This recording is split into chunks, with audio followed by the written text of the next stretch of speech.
Hey guys, it's Tim. Welcome back to another video. I apologize, it's been a little while. I've actually been getting over a strep infection the last couple of weeks and it has left me without a voice. So you'll have to bear with me, my voice is still kind of coming back.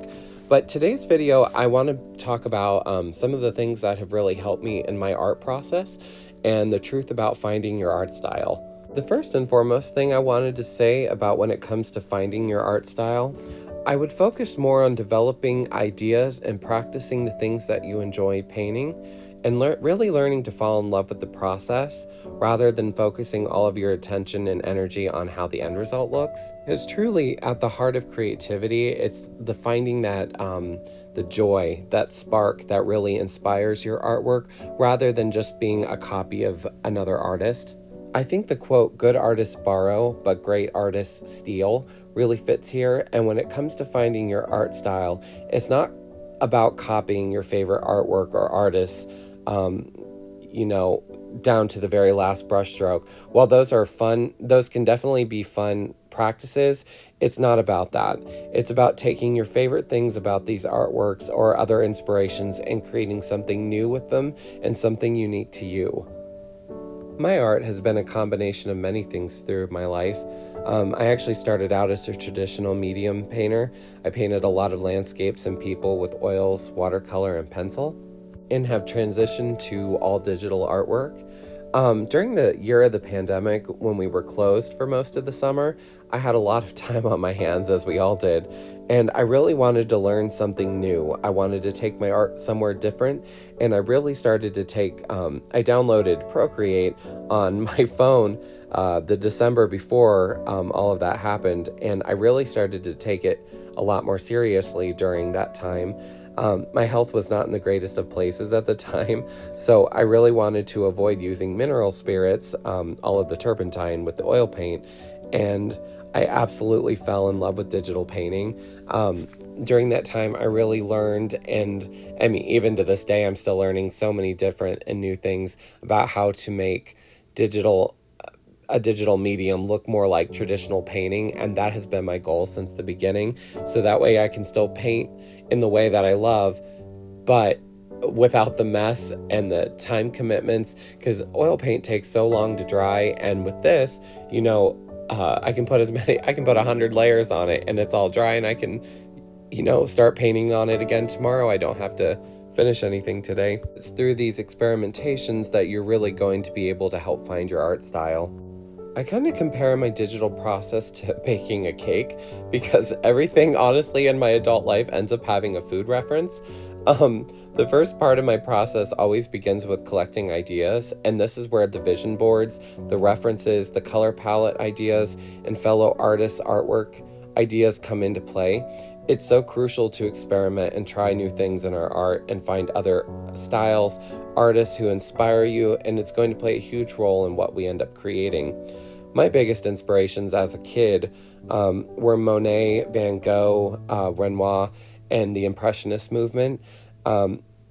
More recent artists include Kincaid and Afromov. His rainbow landscapes were actually what started me to really take painting seriously in the first place. The other end of the spectrum, I have found that I really love these watercolor portraits that are soft and anime-esque from artists like Kini and Margaret Morales. I also follow, over the last couple of years from being on Instagram and TikTok, I have met so many wonderful and inspirational people who I absolutely adore their artwork and love seeing what they create. And it has been and I think it's such a special thing that we're in a time and place that we are so easily connected with so many wonderful new artists and friends.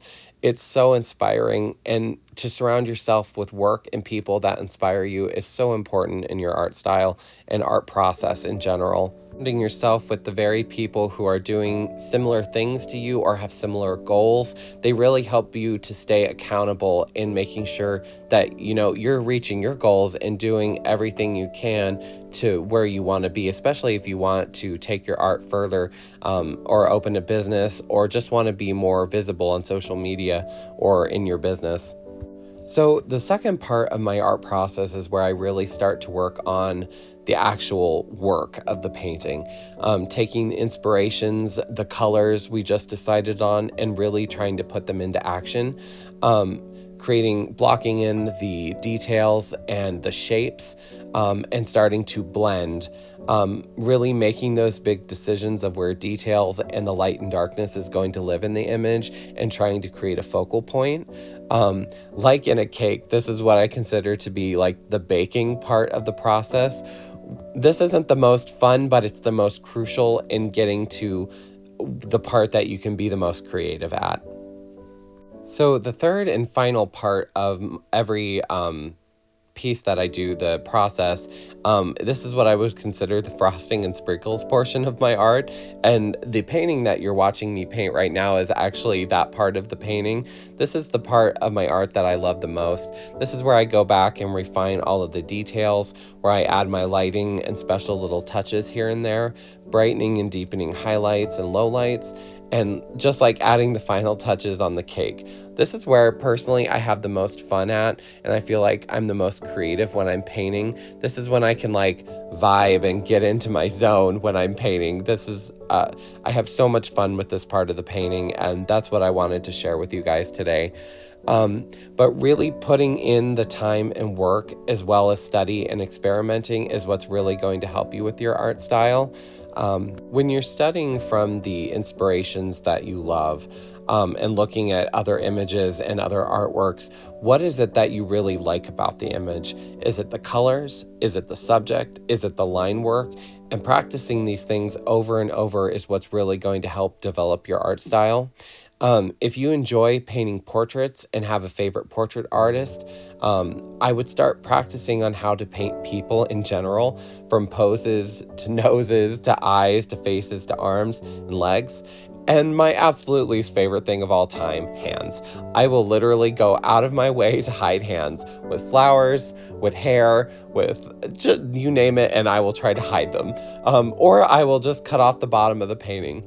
And if you're looking to paint landscapes, start learning how to paint perspectives, buildings, angles, and then taking the best and the fun things that you like from your favorite artists or inspirations or styles, and start incorporating them into your own work.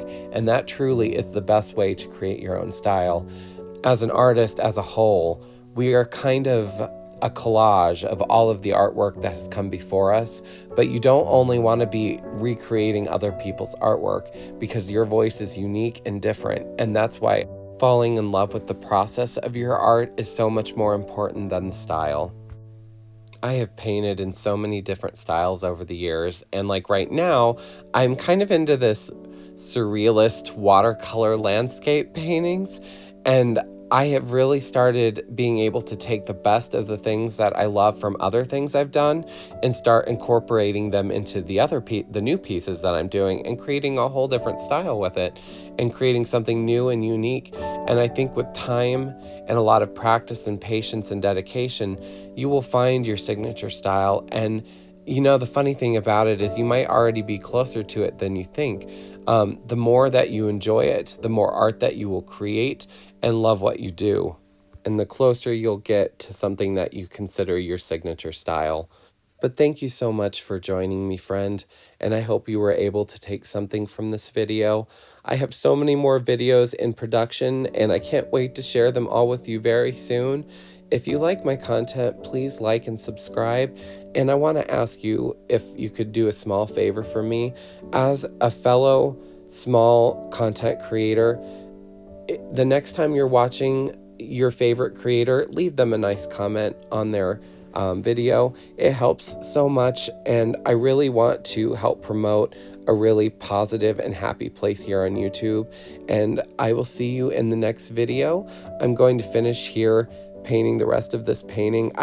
This painting started off as this surrealist dream that I had, and I had so much fun with it, and I hope you've enjoyed watching. And I will see you in the next video, friend. Happy painting.